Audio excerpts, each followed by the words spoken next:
What's up, guys? Cipher Pol 808 back again, and we are back for some more One Piece action. Today we got chapter 1061 entitled Egghead, the Island of the Future. All right, so if you guys remember at the end of the last chapter, we had a lot of craziness going down. We had all that stuff with Sabo. Is he alive? Is he dead? I personally think he's alive. He's a Logia. He inherited Ace's will and his fruit, so, nothing in that attack looked like it had hockey in it, even though it was a big ass blast and it wiped the island out. Like I said, nothing looked like it had hockey. So in theory, Sabo should be alive. So I'm thinking he's either adrift at sea or something on some debris. But we saw Imu-sama. Was he controlling that power? Was that the fabled Uranus power that we haven't seen or really know anything about? And then we had Jewelry Bonney showing up at the end of the chapter with the Strawhats. Like, where did she come from? That warm Eddie. I'm guessing, obviously from that big ass attack that took out Sabo. So what's going on. We saw the pacifistas a few chapters ago, and we got, the title of this chapter, Egghead, the Island of the Future. So that's, giving me some Vegapunk vibes. Are we finally going to see Vegapunk? Are we going to know what his deal is? All right, let's jump in and find out. All right, and then on the cover page, all right, so we got the German siblings. Looks like they got Caesar in tow with them, trying to escape from Cacao Island or wherever in Big Mom's territory they are. It says, time to escape. Niji and Yonji are free. All right, but let's jump into the chapter. All right, so right off the bat, we got Luffy right there. It says, hurtling through the air. So he's like, who's that? She just popped out of the water, and we see him, reaching. He's still got Chopper in his hand right there. And then we see Bonney. Okay, so we know it's Bonney from the end of the last chapter. It said Jewelry Bonney, worst generation, gave her bounty. And she's in her little chibi form right now. She's all coughing up and everything.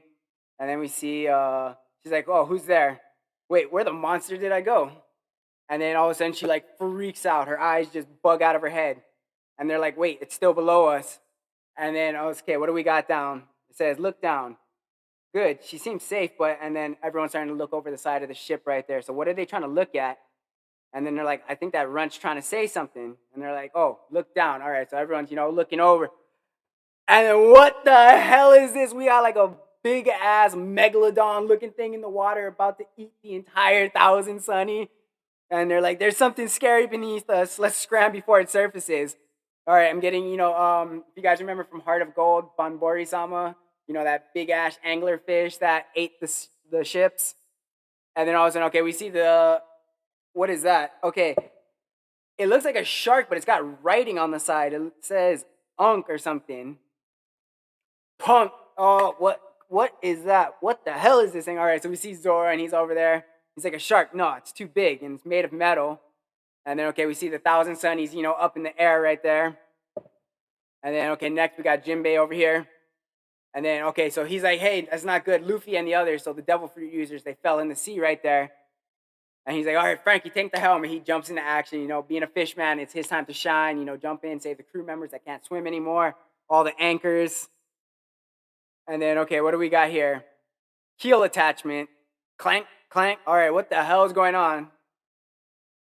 Rabbit screw propeller. All right, so another one of, the Thousand Sunnies modification. So we got a screw propeller right now that's going to get them, away from this shark or whatever the hell this thing is.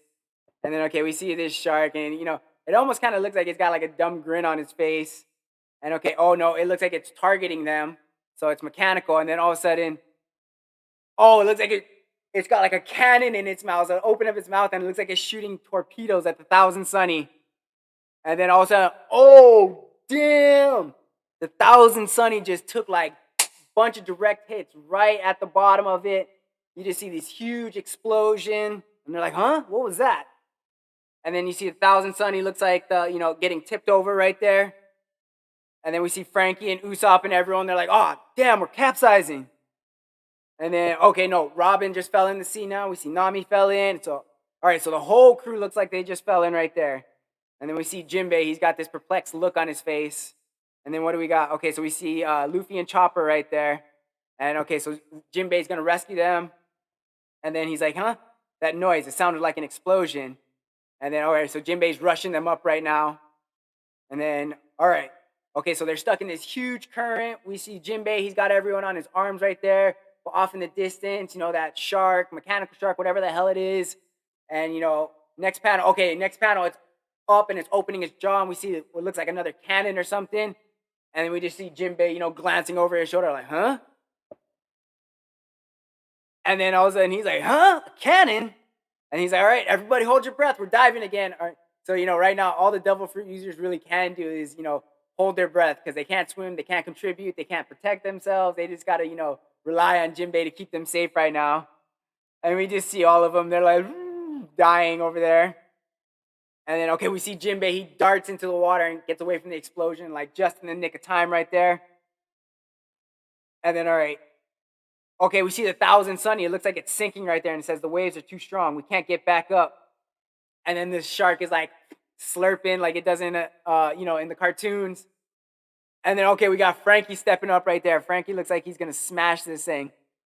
I think that's Frankie. Yeah, he's like in his some kind of armor right there. And then, okay, we see Zoro. We got Brook. We got Usopp right there. All right. And then it says nearby island, G14 naval base. Oh, damn. Okay, what's going on, guys? All right. Oh, we got Captain Tashigi right here. Be good, boys and girls. It's time for mess. Okay, so she's still obviously dealing with the children from, what was it? Punk Hazard. The ones that Caesar Clown was experimenting on, trying to, figure out how to make them into giants and everything. So, and they're still, big as ever right there. And they're all like, whining and complaining, even though they're massive, they're still kids, so they're bitching and complaining. They're like, oh, it's gross, it's yucky. And then it says, Tashigi, have you got a sec? All right, so who's summoning Tashigi over here? All right, it's that pest Helmeppo. Can you do something about him? And then who do we got? All right, G14 Commander, Vice Admiral Dahl. All right, so Dahl's telling Tashigi to go deal with Helmeppo. Obviously, he's irritating her. Says, I can't. His best friend's life is on the. Okay, so Helmeppo's freaking out because Kobe's been, taken by the Blackbeard pirates right now. And then she's like, I'm worried about him too. He's our junior as a Marine after all. So, even though as strong as Kobe is, Tashigi and them still consider him their junior. And then it says Navy HQ Lieutenant Commander from Sword, Helmeppo, and Navy HQ Commander Sword, Hibari. And says, please, I'm begging you, listen, we're all on the same side, right? And they're just like begging, for someone to go and save Kobe, to be on his side. And okay, so they're like prostrating themselves right now in front of them. And it says Navy HQ Rear Admiral from Sword, Prince Groose. And it says, you have to come with us to Pirate Island, Prince. And they're like, Prince, we need you. And he's like, huh? That's Blackbeard's territory. All right. And then he's like, we'll be swarmed by pirates if we stick our noses into that beehive. And he's like, that's why it's called Hachinasu. All right, I'm not sure what Hachinasu means. And he's like, the egghead is so close to us. And, he's just crying. He's got snot running down his face, kind of giving me, reminders of the way Helmeppo used to be when we first met him. That snot-nosed brat kid that was the son of, the naval captain that was around. And then we see Prince Grass. He's like, are you crazy? Both of you, calm down. Yeah, all right, what do we got? We can't get a hold of Drake either. All right, so these are all the sword guys. These are the guys that, Kobe was working with, that Drake was, trying to communicate with when he was communicating with Kobe. So now let me ask you guys this. Do you guys think that, what's his name, Aokiji is actually a part of Sword and didn't really leave the Navy like how we're all led to believe? I don't know. Let's see. All right, and Prince Groose is just basically like, yo, we're not in a position to act right now. Like, we can't take on an emperor of the sea, especially Blackbeard. He's got 2 devil fruits. You can't be messing with this dude. And then, all right, so we're going back to Luffy's group right now. So it looks like we washed up onto some shoreline. It says, how can you not know who I am? I'm part of the worst generation, just like you. Oh, okay, we must be getting Jewelry Bonney. And she's like, huh? We were both on Saboti 2 years ago. And he's... Okay, we're getting a little revealing. Jewelry Bonney right there. She's over here wringing out her shirt and she's all topless. He's like, don't forget, we're enemies, and the name's Bonney. All right, so she got a little spunk to her, even though she just, got stuck in the middle of the sea. And if Luffy them hadn't been there, who knows what would have happened to her? She was drowning. But still, thanks for saving my bacon back there. And okay, we see Chopper in the next panel. He's shaking himself out, getting everything off his fur. We see Luffy shaking out his clothes. All right, and it says, What's the deal with your wanted poster, anyways? I thought your hair was white now. Oh, okay, so Bonnie's asking him about, like, oh, so what's up with that new wanted poster? And they're like, they made quite a stir about it in the papers, you know. Okay, we got Jinbei over there with them. He's like, oh, that's just how I look when I'm totally free. All right, so, you know, when he becomes the Joy Boy, when he assumes that Gear Fifth mode, like, he's just having fun. He's just, you know, the freest man on the planet. That's when he gets that white hair. And they're like, wait, what's that supposed to mean? Anyway, aren't you worried about the rest of your crew? And he's like, they'll figure it out. You know, Luffy, he's got complete faith in his crew. He never really worries too much about them. It's like, they'll turn up eventually. They're pretty strong. They can take care of themselves. And then she's like, wait, I can't believe you've got the Knight of the Sea with you too. And she's still, you know, sitting there topless, shaking out her shirt. Luckily, it's Luffy, Jinbei, and Chopper. You know, Jinbei and Chopper are probably obviously not going to be attracted to Bonney. And we know Luffy, you know, just completely oblivious to women. But all right, what's Jinbei got to say? He's like, since we're on the subject, what happened to your ship and crew? And okay, so you know, last time we saw Bonnie, she was at the Reverie sneaking in as that old lady that was, you know, the queen mother of some island that Kuma was apparently from. And it says that metal monster back there gobbled up my ship. That reminds me, I'm starving. All right, so you know, Bonnie, she's a glutton, so she loves eating all the time. And then, so she's in perfect company with Luffy right now and says, let's go find a restaurant. I'm hungry too. And Chopper's like, wait, you got money on you?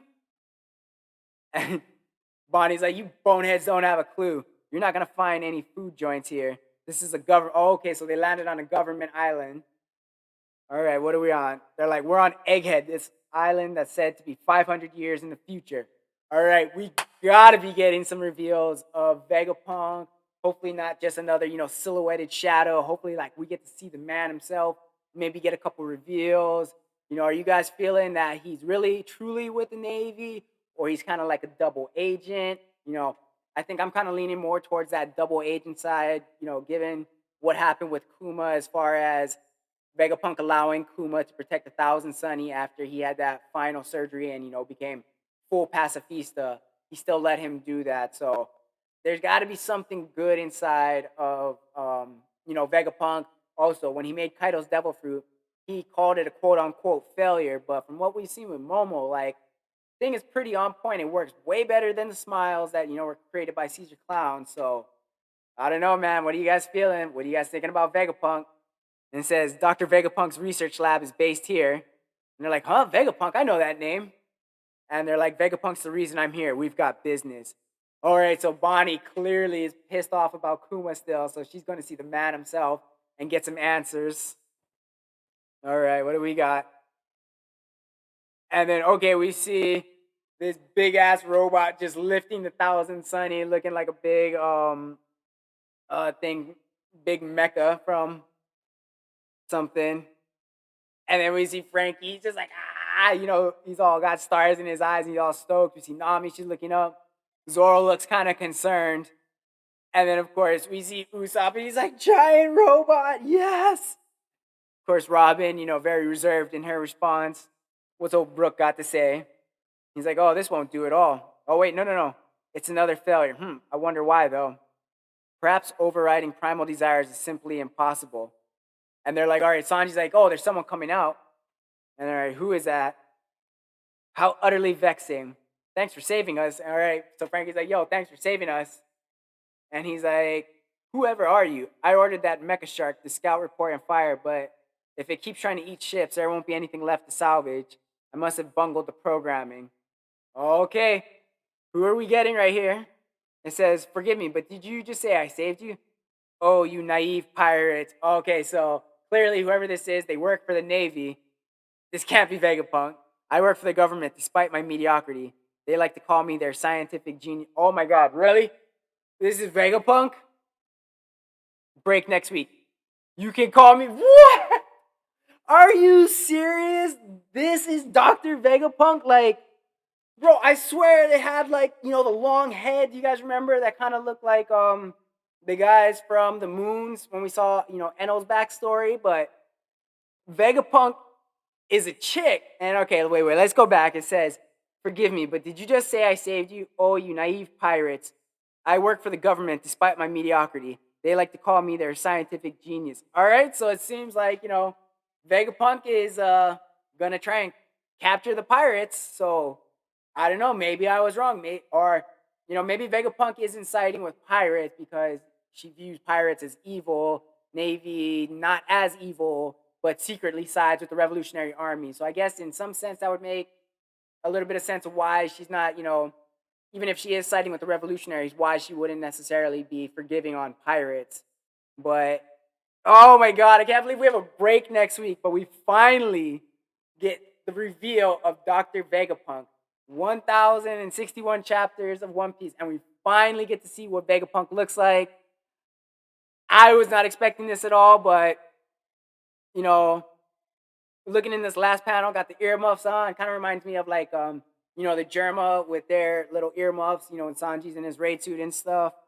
But I don't know what's gonna happen.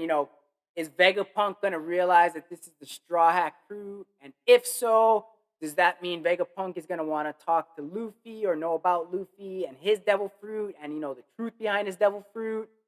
Because I can't remember. I'm not even sure. I know that at the Goro say they know the truth about Luffy's fruit, and I know Luffy can go Gear 5 and everything, but I don't know if like everyone knows that he has not the Gomu Gomu no Mi, but the Hito Hito no Mi model Sun God Nika. You know what I mean? So I don't know. What do you guys think of this chapter? We're gonna get some stuff with Vegapunk. This is gonna be very hype. You guys think that Vegapunk might possibly have, the final road poneglyph, or does Vegapunk know about the ancient weapons and know anything about Uranus or that attack that took out Sabo? What is Vegapunk's answer gonna be to Bonney when Bonney comes across her? As far as what she did to Kuma and why she did it. And there's just oh my god, finally we get Vegapunk. A lot of people have sought after Vegapunk, wanted to see Vegapunk. Orochi wanted Vegapunk. We've heard a lot about her, and now we finally see her, and she's like, "Yep, you silly pirates think I'm here to rescue you." So yeah, I don't know what to think, but that was a good chapter. Let me know what you guys thought down in the comment. Make sure you hit that subscribe button if you're not already subscribed to the channel, and have a great rest of your day.